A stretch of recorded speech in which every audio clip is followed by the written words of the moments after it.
Very good afternoon. Today is the second part of the class, that is the periodontal flap surgery for pocket treatment. So from this class we would like you to know the various pocket treatment surgeries which are available, explain in detail about the various pocket treatment procedures, differentiate between the pocket reduction and the pocket elimination. So this we have already seen in the first class. Apply the knowledge of the periodontal pocket surgery clinically. So the contents would include, here would be discussing about the pocket elimination procedures. Pocket reduction procedures we have already discussed in the first class. So pocket elimination procedure would include your Widman's flap, undisplaced flap, apically displaced flap, flap surgery for regenerative procedures, which includes your papillary preservation, conventional flap surgery, the possible healing patterns for periodontal wound, and a continuation of it where you have the terminologies, and we finish it with the conclusion. So to start with, about the original Widman flap. So this was one of the first detailed description of the flap usage for pocket elimination, which was published in 1918 by Leonard Widman. So coming on to the procedure.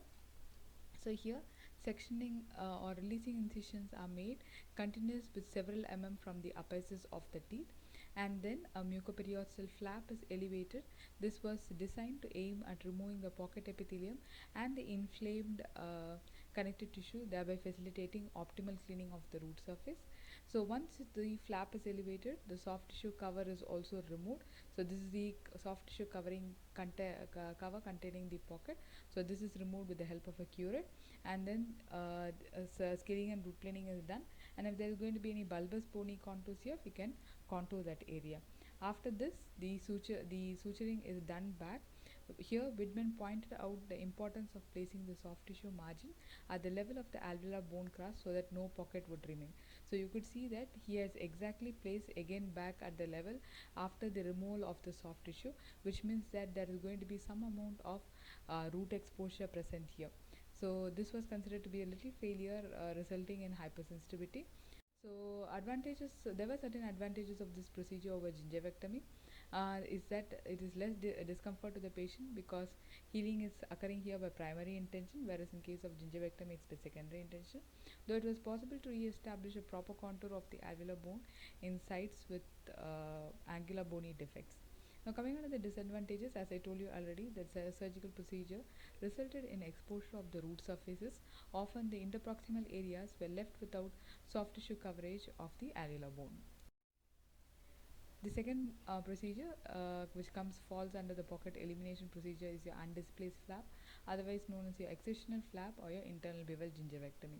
So this is one of the most commonly performed type of periodontal surgery. It differs from the modified Widman flap in that the soft tissue wall is removed with the initial incision itself. So I think you would have seen this picture in the previous slides. So please pay attention to this picture, because this tells how your initial or otherwise your internal bevel flap is placed in the three different surgeries. So in case of undisplaced flap, we place it directly at the area where the pocket is ending.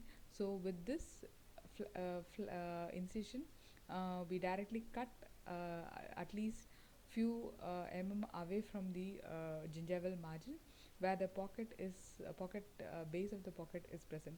So you can see how our initial incision is given in case of undisplaced flap, whereas in case of a modified Widman or an apically displaced flap, we just placed it 0.5 to 1 away from the gingival margin. So the undisplaced flap and gingivectomy are considered to be two techniques which surgically remove out the pocket wall. To perform this technique without creating a mucogingival problem, it should be determined there is enough amount of attached gingiva in this area, which will remain after the removal of the pocket wall. So coming on to the procedure, here before starting the case, the pocket is measured with the help of a periodontal probe, and if possible, the end of the area where the base of the sulcus, once it is reached, or the pocket's base once it is reached, give a bleeding point on the outer edges so that we are able to find where the pocket is exactly on a teeth, and there the initial or the internal bevel incision is made after scalloping the bleeding marks on the gingiva. So you can very well see I have only very few of pocket this side, so my internal bevel incision is being placed just 1 away from the tooth surface, whereas in case of the palatal side, my pocket is around 6 to 7 So I have placed my internal bevel incision that's 6 to 7 mm away from the gingival margin, or it could be 5 mm here.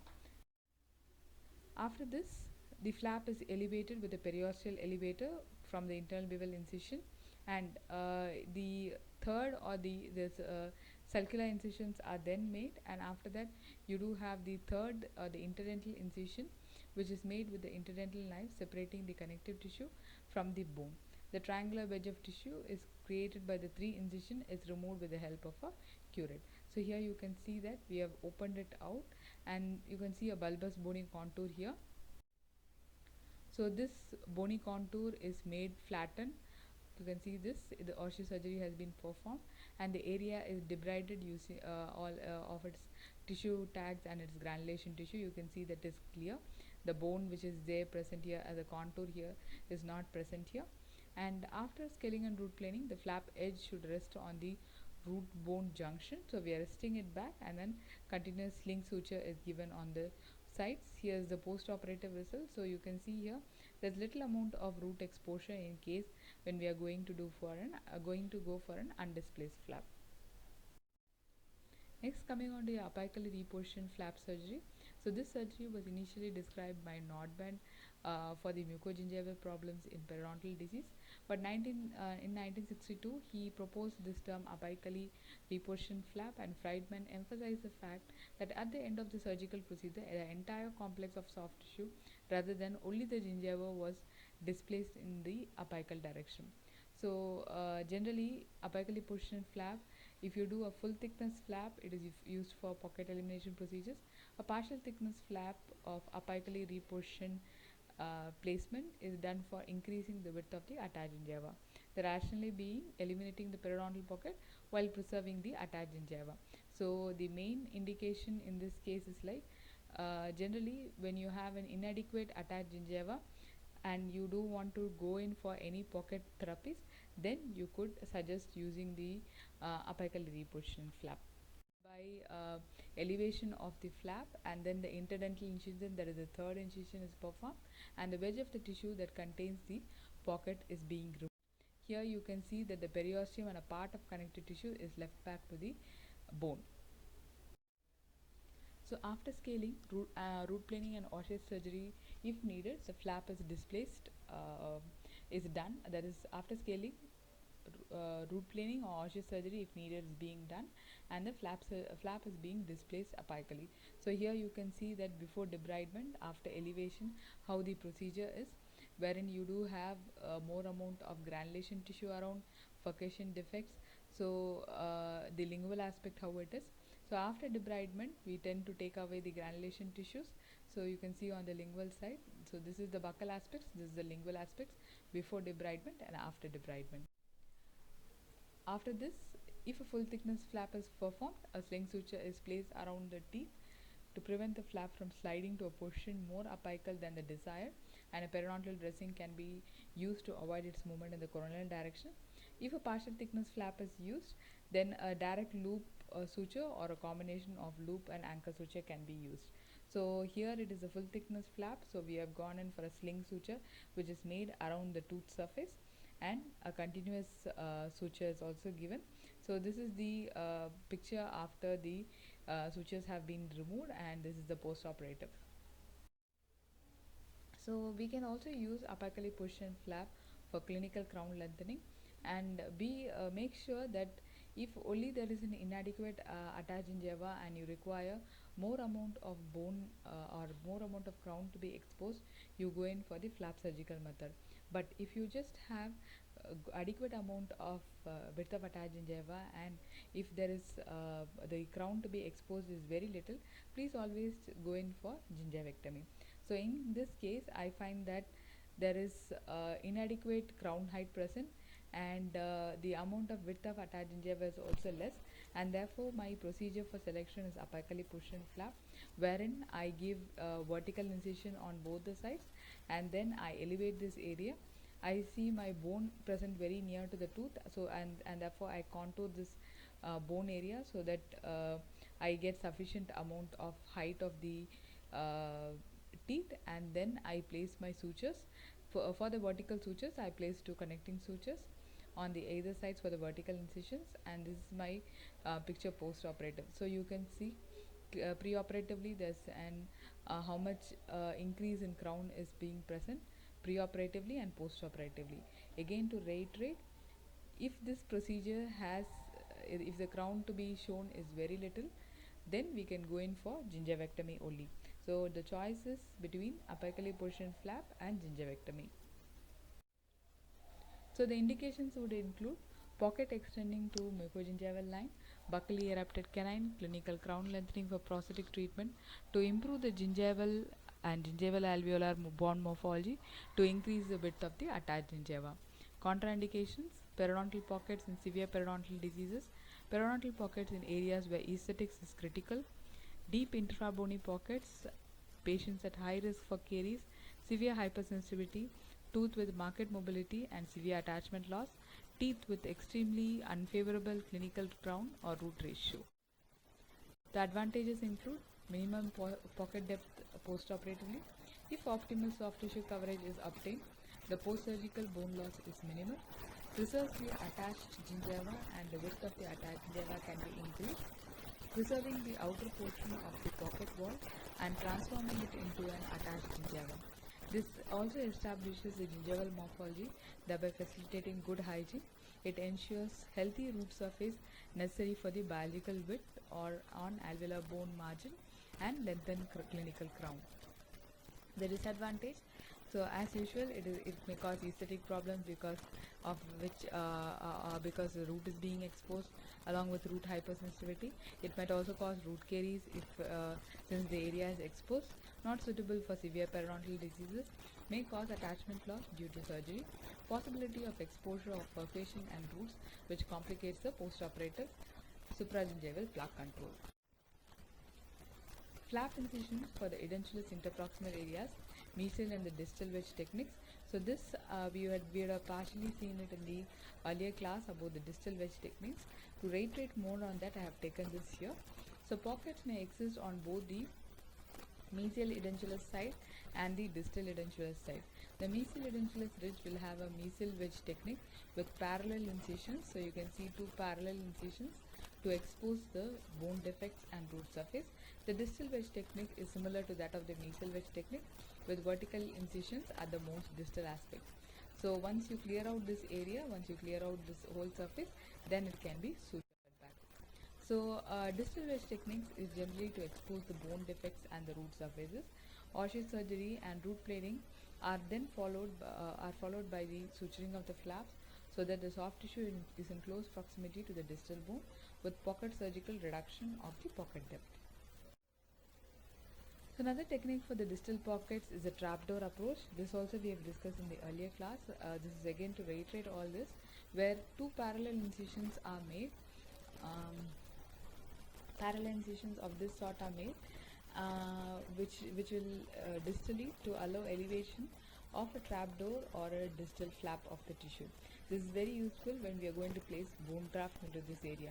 So you can see that this placement of the incision, we again release the incision back, SRP is being done, and then bone grafts can be placed if defects are there, and it can be closed back again. Coming on to the palatal flaps. Palatal flaps, because of the anatomic characteristics of the palate, palatal flaps require different designs. It is desirable to remove deep palatal periodontal pockets entirely and establish a physiological gingival circus for the following reasons. So palatal flaps are considered to be little complicated ones and technique sensitive ones. So it's always advised that instead of going in for pocket reduction, go in for pocket elimination procedures here, wherein masticatory mucosa, the reasons being that this is an entire masticatory mucosa and this is an immobile structure. There is no loose fibers or loose connective tissues here, and therefore this structure is little complicated to displace it apically. So apically positioned flap is contraindicated in these areas. Apart from that, palatal tissue is thick and keratinized tissue, and therefore accurate close adaptation of the flap to the tooth surface and bone margin is difficult. So post-operative gingival morphology may be unfavorable if you go on for any surgical procedure here. A gingival crater, a thick shelf shape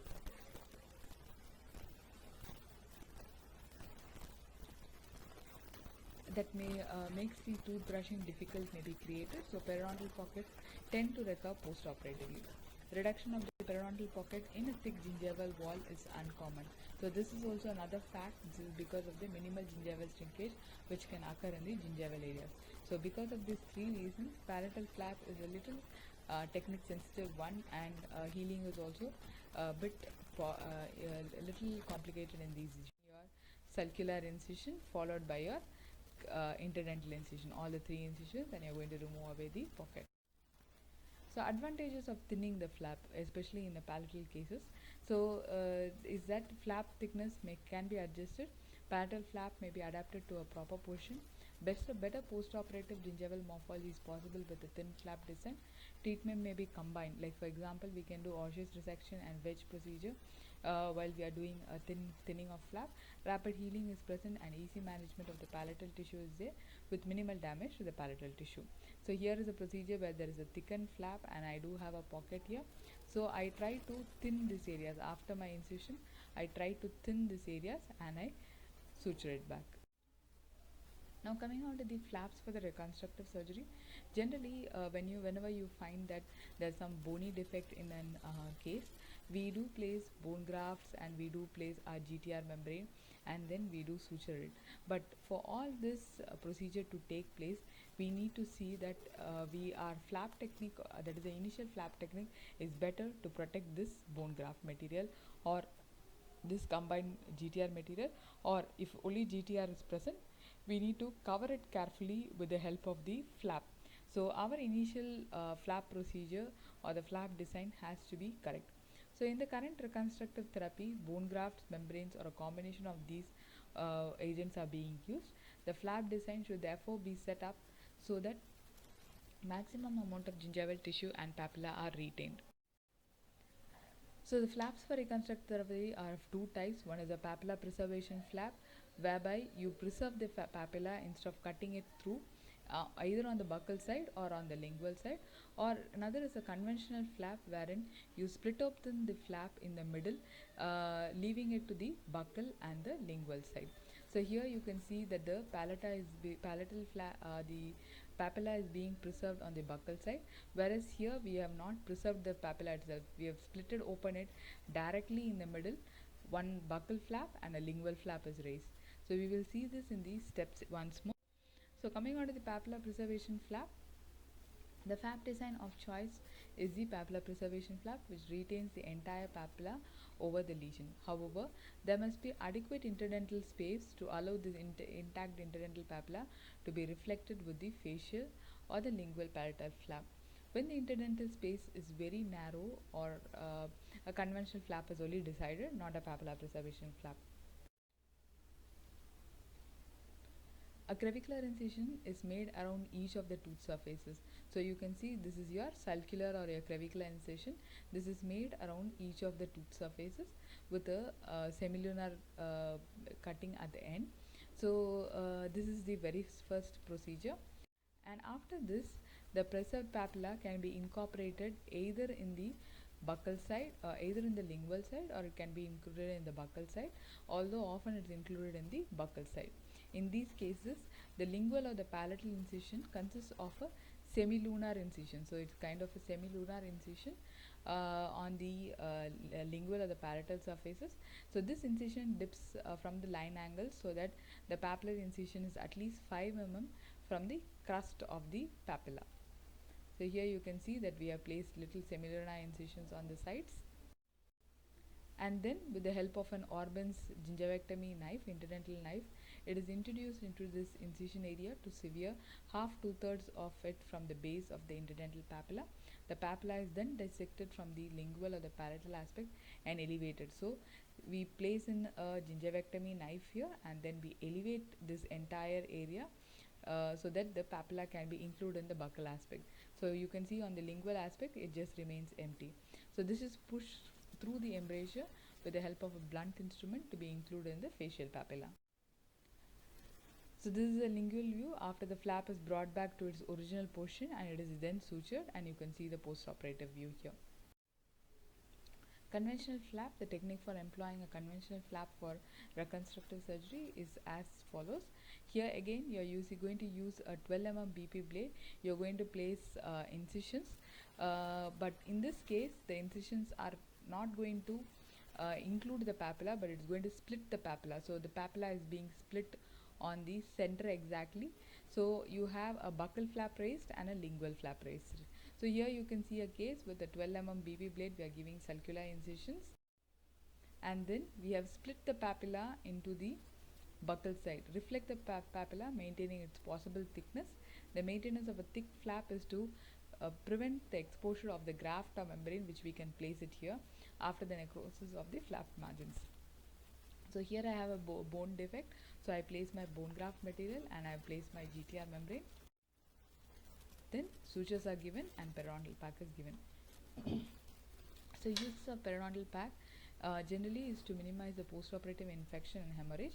It facilitates healing by preventing the surface trauma from during mastication, and it protects against pain induced by contact of the wound with the food or tongue during mastication.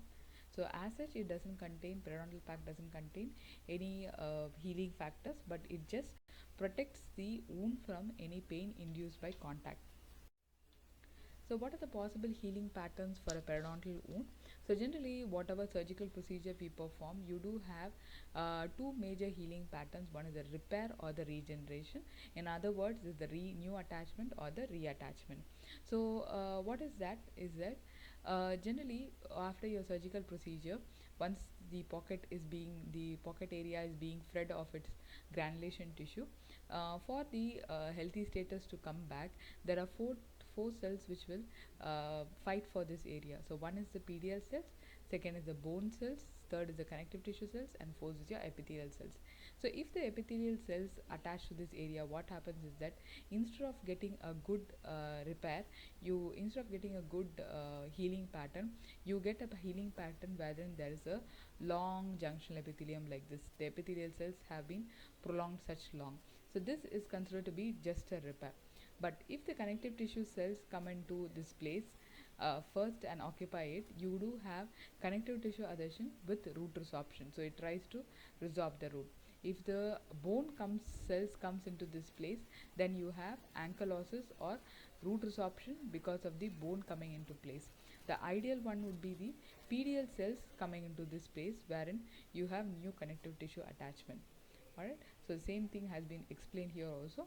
So based on this, you have four terminologies wherein for the healing of after surgery, what are the four major healing patterns are these four, which you have to remember. Regeneration, where the process by which the architecture and function of the periodontium is completely restored. This is because of reattachment, because reunion of the connective tissue with the root surface is present with a viable periodontal tissue. Whereas repair is just re-establishment of continuity without full restoration of the architecture and function. This is because reunion of the connective tissue with the root surface that has been deprived of its periodontal tissue. Periodontal flap surgery is the most widely used surgical procedure to reduce or eliminate the pocket depth. Gentle and efficient procedures result in optimum healing and minimal post-operative pain. All of these approaches have specific flap designs and step-by-step elements, and all of them include the major step, that is calculus removal and root planing, as part of the essential treatment protocol. Thoroughly remove the granulation tissue so that the bone defects can be visualized and treated. Flaps should allow adequate access, and they should be reflected so that at least 3 mm of crustal bone is exposed. Post-operative plaque control is essential.